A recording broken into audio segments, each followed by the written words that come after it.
Ustedes saben que he dedicado varios puntos de vista al tema de la natalidad y específicamente en América Latina, ¿no? Y como he tratado de compartir esto independientemente de nuestra posición religiosa, aunque digamos para los católicos esto tiene una urgencia particular y un sentido de responsabilidad para todo aquel que ha sido llamado a la vocación matrimonial, pero por razones de supervivencia cultural, y de supervivencia, punto. Es decir, para sobrevivir simplemente como naturaleza humana, como especie humana, tenemos que reproducirnos. El que se deja de reproducir desaparece. Y por ahora este tema puede parecer que no es urgente, pero deberíamos comenzar a tomar conciencia de que se necesita hacerlo.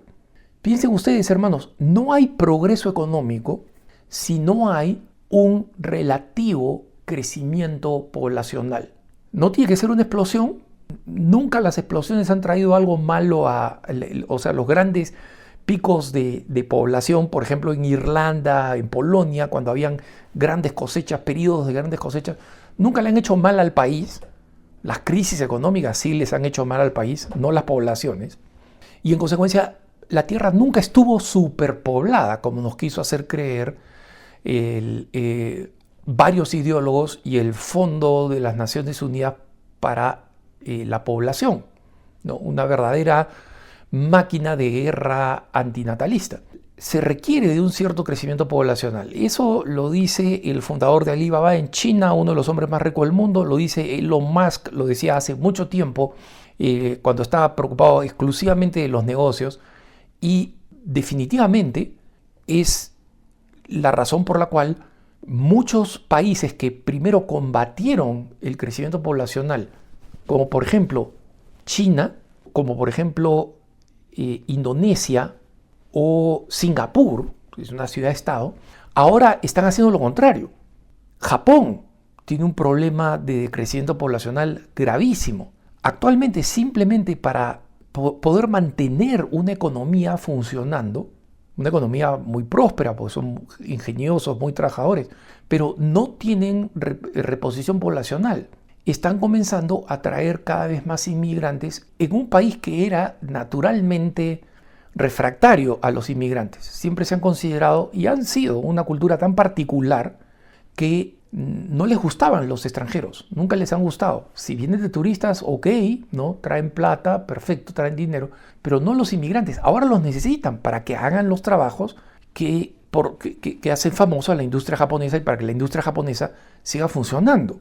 Y esto lo comento porque el problema comienza ya a surgir en América Latina, ¿no? Uno de los países más afectados, por supuesto, es Cuba, no solamente porque los padres básicamente no quieren tener hijos por la situación económica y por la gravedad de la situación, sino que además la población más creativa y energética, la población joven, es el rango de población que más está saliendo del país para emigrar. Y recientemente, un informe sobre la fecundidad en Argentina, que publicó este boletín Pro Vida y Familia que se llama Notivida, el que recomiendo vivamente, se publica en Argentina, y fundamentalmente sigue el tema Pro Vida y Familia de Argentina.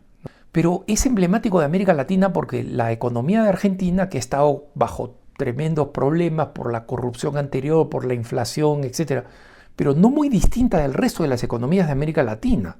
Sigue siendo una de las más dinámicas y vibrantes después, digamos, de México y del Brasil, y ahora está mitigando significativamente la inflación, en consecuencia se está creando una situación económica un poco más estable, y toda situación económica estable favorece el crecimiento de la familia si los padres quieren tener hijos. Si los padres quieren tener hijos. Porque miro países extremadamente estables económicamente, como Francia, Alemania, los Países Bajos, Italia. Están necesitando de inmigración porque no quieren tener hijos. Entonces, en este informe presentan que el promedio de hijos por mujer, según los datos internos del gobierno argentino, ha venido descendiendo del 2014 hasta la cifra de 2023, o sea, prácticamente por una década, sistemáticamente desde el 2014, sistemáticamente, al punto que actualmente el promedio de hijos por mujer es de 1.3. ¿Esto qué cosa significa? Significa que dos seres humanos, dos argentinos, hombre y mujer, tienen menos de 2 hijos. O sea, eso no es suficiente para la tasa de reposición poblacional. Eso quiere decir que cuando se mueran 2, va a haber solamente 1. O puesto en las figuras que las pone Notivida, dice, eso significa que de 3 familias argentinas, se necesitan 3 familias argentinas para reunir solo 4 niños. Y cada familia debería por lo menos estar en la capacidad de reemplazar para mantener a la población fija. Y la población fija no favorece la expansión económica. Se necesita un relativo crecimiento poblacional. Y recuerden ustedes, si para poder reemplazar a papá y mamá, conociendo que existen muchas causas de mortalidad infantil y adolescente, entonces se necesita más de 2 hijos por familia. Se necesita, para hablar estadísticamente, unos 2.3 hijos por familia. ¿Esto qué cosa quiere decir? Que 3 familias deberían estar en la posibilidad de tener juntar entre 7 y 8 niños. Y el informe que se basa en el Ministerio de Salud de la Nación, pero que ha elaborado Notivida, señala que actualmente los estándares de la Organización Mundial de la Salud de las Naciones Unidas es que la tasa de población tiene que ser por lo menos de 2.1 en los países más desarrollados. Allí donde hay mayor mortalidad, obviamente la tasa necesita ser mayor. Si no hay esta tasa, un país o una región simplemente se va despoblando. Y eso es lo que está sucediendo ininterrumpidamente en Argentina. Claro, el que va a Buenos Aires no lo nota, a esta ciudad vibrante de buenos restaurantes y cafés y teatros.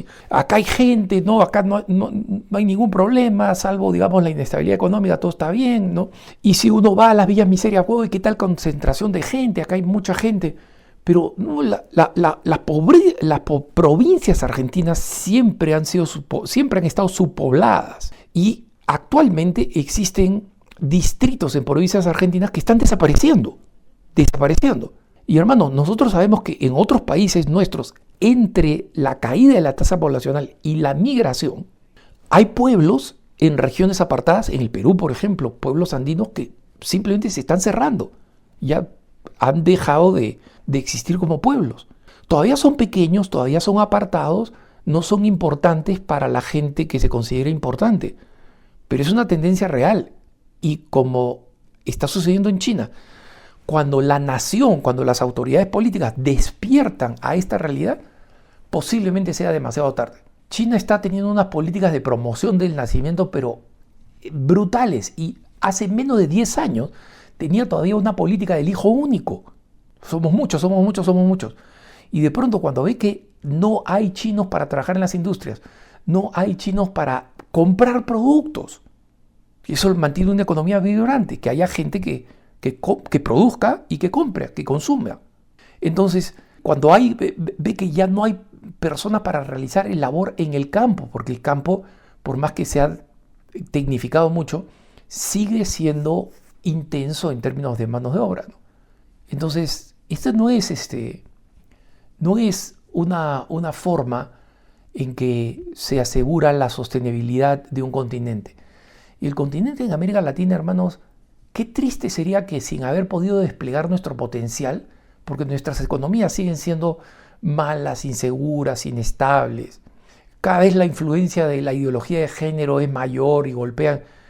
El gran renacimiento que auspiciaba Pablo VI para América Latina, para que fuera la siguiente casa, sede del catolicismo universal tras la caída de Europa, y que acá es donde surja la energía, la creatividad, los recursos materiales, los misioneros, las vocaciones que van a seguir evangelizando el resto del mundo, no está sucediendo. Y qué trágico sería que porque hemos cometido suicidio con nuestros órganos genitales, para usarlos solamente para el placer y no para la función primordial con la que Dios lo creó, América Latina terminara siendo solamente la historia de una región fracasada en la historia. Yo no fui formado así, no deseo eso, pero la reforma comienza por muchos lados, pero ninguna reforma va a existir si no hay personas que hagan la reforma. Y para que hayan personas tienen que haber hijos, tiene que haber gente. Y justamente después del análisis, Natividad hace un pequeño comentario, una pequeña observación que es fáctica, digamos, ¿no? Dice, la caída de la natalidad no se revierte sin un plan integral de promoción de la familia. Y que las políticas públicas, en el fondo, o están secreta, ocultamente, indirectamente dedicadas a reducir la población, porque siguen existiendo prejuicios de que, mira, mucha gente, ¿cuántas personas en Lima dicen, oye, baja mucha gente de los Andes, hay mucha gente, los Andes están despoblados?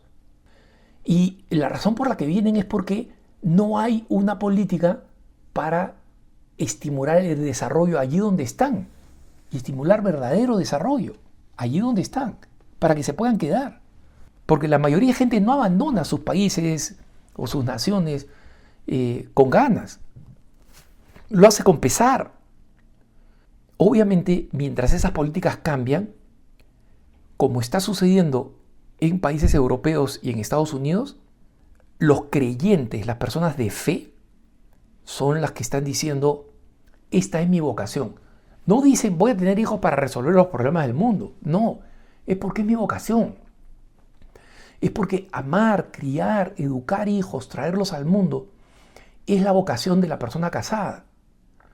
Y esto no descarta la prudencia que hay que utilizar en base a las restricciones.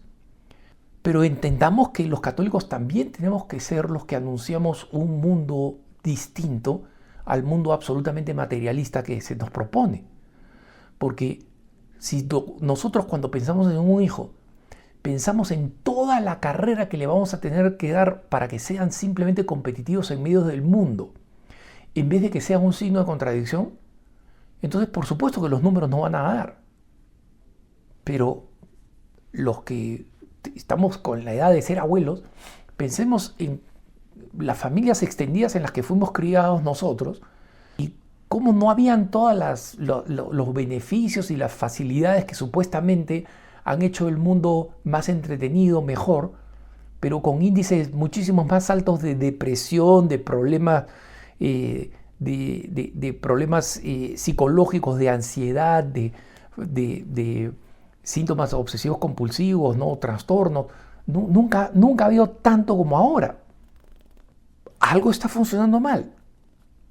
Y la formación en las familias es el único punto de partida para resetear este proceso, resetear el reset y resetarlo según la fe.